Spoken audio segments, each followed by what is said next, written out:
Hello guys, good morning. Good morning once again.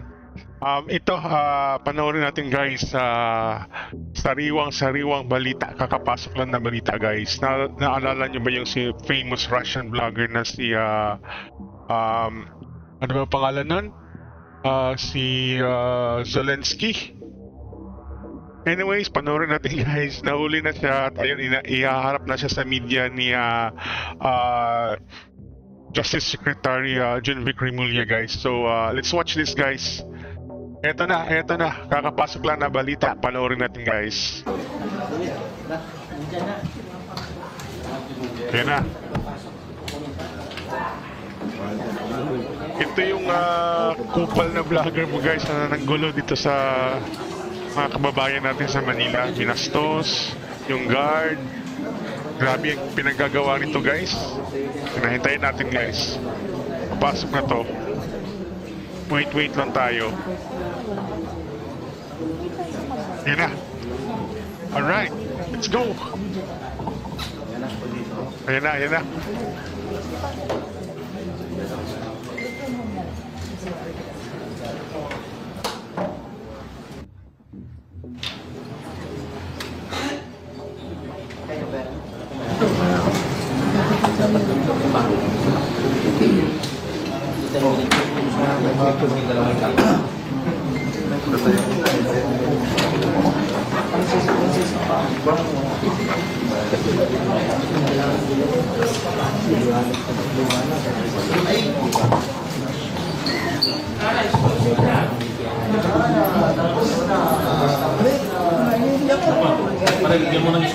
Good morning, everyone. Welcome to the press conference of the Department of Interior and Local Government, live here at the Quezon City Reception House, New Manila, Quezon City. So at this point, I will introduce to you the one who will moderate today's press con, DILG Assistant Secretary for Communications, Lea Badilla Crisostomo. Good morning, everybody.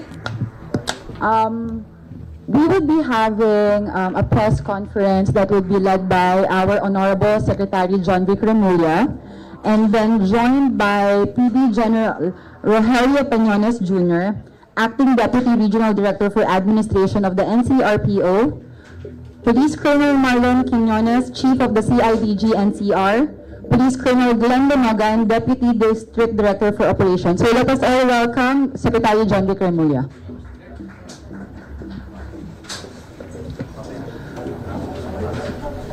For today's press con, we will be tackling two agendas or matters today. We are going to talk about the Russian vlogger and then the 8 rogue cops. So question and answers will be taken in later for only these matters. Thank you very much. So now we will be asking the Russian vlogger Vitaly Zorovatsky to come in.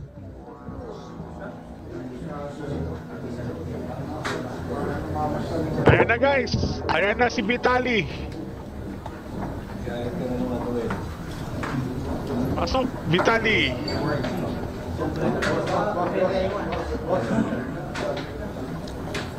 Ayan na, papasok na si Vitaly guys.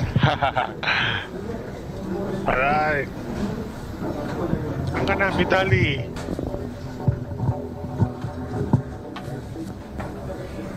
Ayan na guys.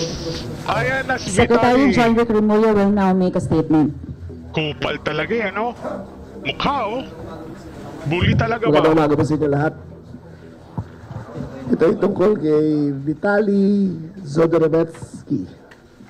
Noong 26 ng Marso 2025, dumating siya bilang turista mula Densapar via Cebu Pacific Flight 5J280.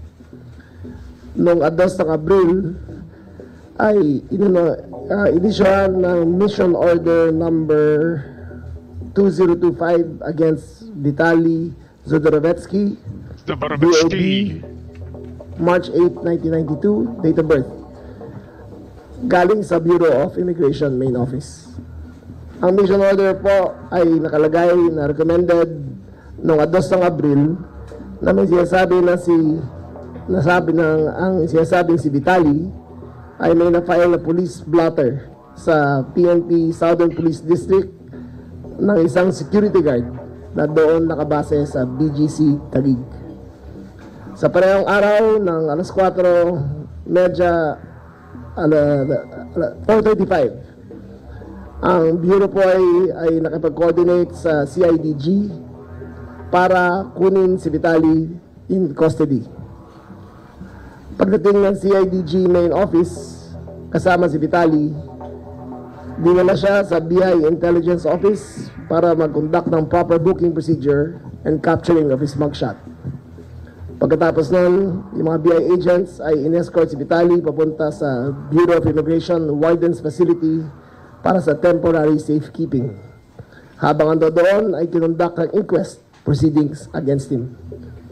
Noong 3 ng Abril, ang BI Legal Division ay nag-conduct ng inquest proceedings laban kay Vitali. Habang inquest, si Vitali kasama ang kanyang abogado ay umamin sa acts of harassment and disrupting public peace and safety.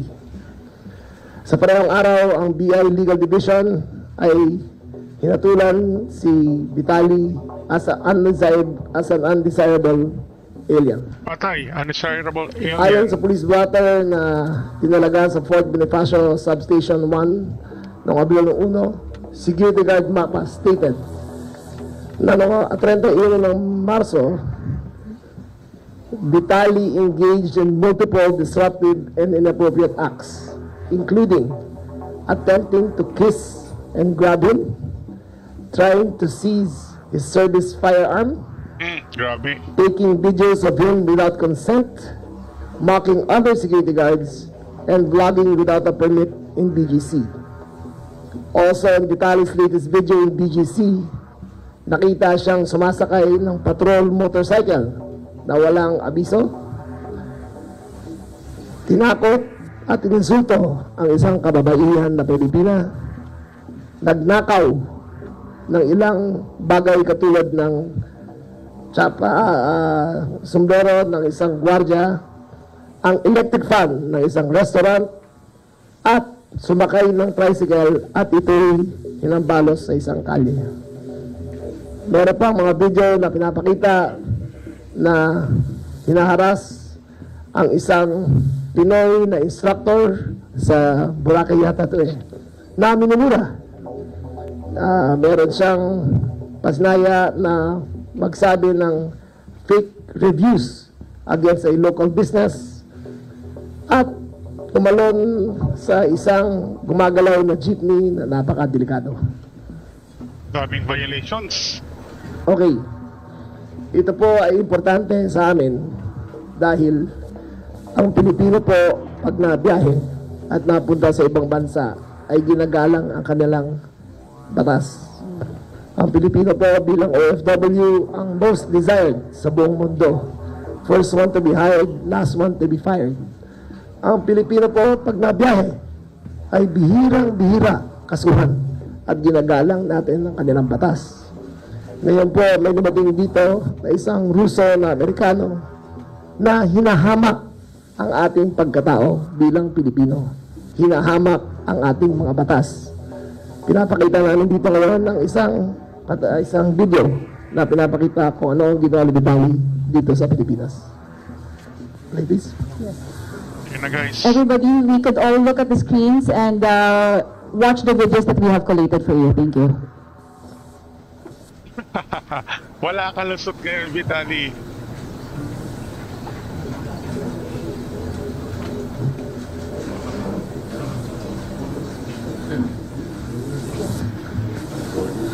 We are just experiencing some technical difficulties, but later again, may I just remind you that we can have questions given to the Secretary for only the agendas that we would be tackling today.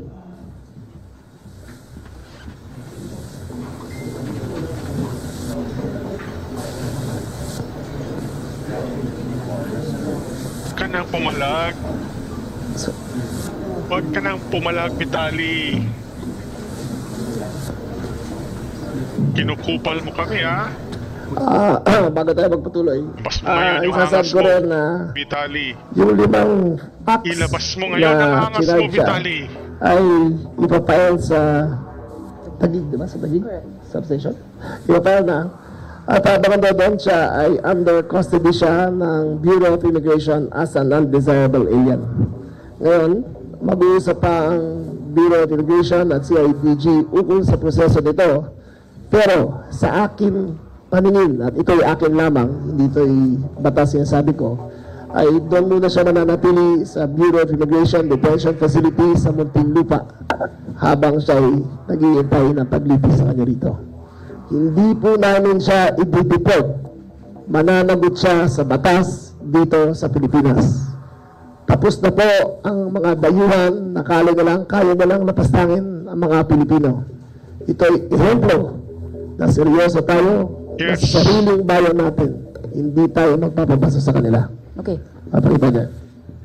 We can play the video now. Thank you. Yan pa yung mga videos niya guys, oh. More videos. Ano to? Messenger. Na-open. Alak ka. Or baka may nag-report. Kim knows Kalo. Sino to?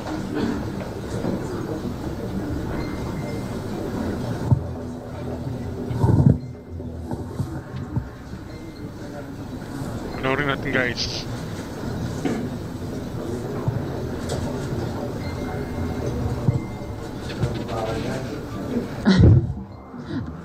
Let's all be patient, guys. Thank you. Bilisan mo, napapahiya na ako dito eh.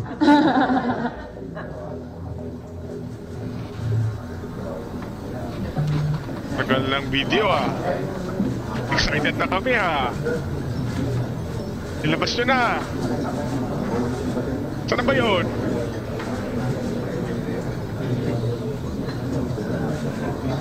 Tagal lang video mo guys. Come on. Ilabas nyo na si Vitali. Yung mga videos niya. Oh, nawala. Okay, sige, habang inuuloy natin. Meron pa tayo isang kaso na tungkol sa mga 8 pulis na naghuli nung Biyernes. Biyernes ba? Tama ba ako? General? Oh, may Ano pulis. pa nangyari sa mga pulis natin?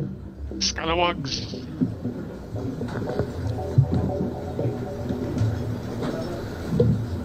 Ito po yung nangyari noong April 2, that was a Wednesday, kung saan ang mga DSOU operatives natin from the Eastern Police District ay nag-serve ng warrant of arrest against Jay Lee alias Bossing doon sa isang exclusive na subdivision sa Las Piñas City. Ito po pagkatapos ng operasyon na inaakusapo sila nung Chinese na Jay Lee na kanilang hinuli na ang mga operatiba ay kinuha nila yung pera at mga jewelries and other items na nagkakalaga ng more or less 72 million. Sa ngayon po, itong mga operatiba na to ay nakasuhan po natin, napa-inquest natin nung Sabado at sila ngayon ay temporarily detained sa Las Piñas City Police Station detention facility. Yung administrative case po naman nila ay atin pong napasa na sa regional headquarters. Ano ba sa video? Dani?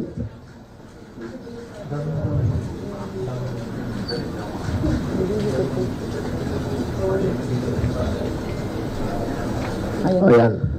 May volume ba yan? Yeah. Video starting. Thank you.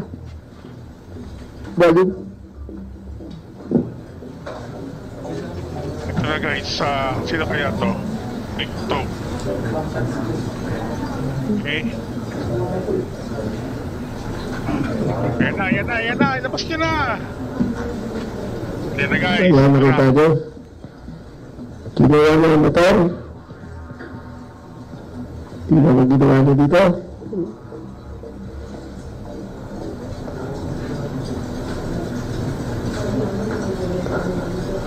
yan ang pag-aresto sa kanya. Following viral videos showing interactions deemed inappropriate by many Filipinos in Bonifacio, Global City visiting fund. Respecting local laws is a fundamental part of being a responsible citizen. Recently, a Russian blogger made headlines after its actions raised concerns among the public. Vitaly Zadorevsky, 33 years old, was taken into custody by the Bureau of Immigration following viral videos showing interactions deemed inappropriate by many Filipinos in Bonifacio, Global City. Authorities in coordination with the PNP and CIDG acted swiftly to address the matter, reinforcing the government's commitment to public safety and community well-being. While the Philippines remains a welcoming country, immigration officials emphasize that foreigners are expected to observe and respect local. Buti na lang guys, very swift naman yung law enforcement natin, so nahuli din siya kaagad. Customs and laws. Zadorevsky is now undergoing legal proceedings with deportation measures being considered. This serves as a reminder that responsible conduct is essential wherever you are in the world.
So many violations, grabe.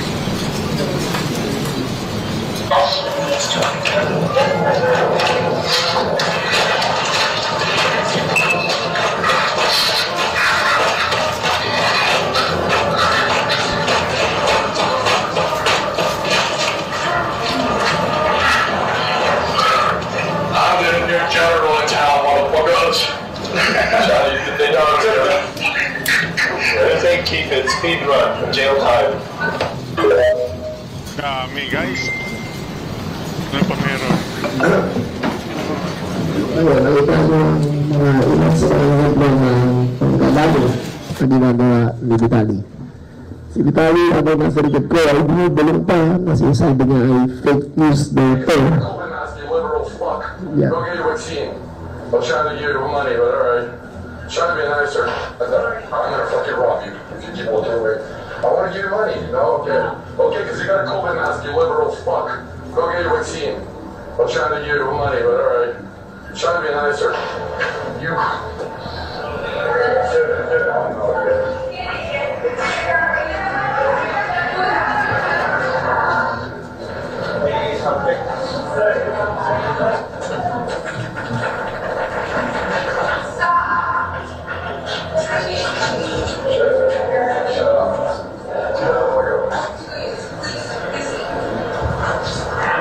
Grabe pinagagawa nitong tao na to. Yan yung pulis. Hello.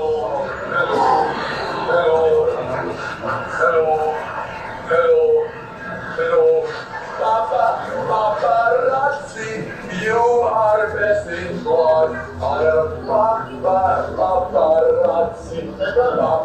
Paparazzi, paparazzi, you are my queen. I'm gonna fucking rob you.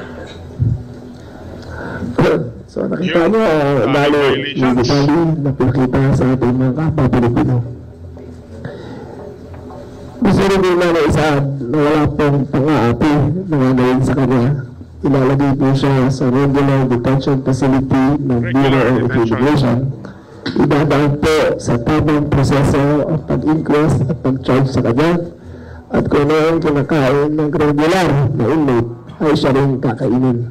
In other words, no special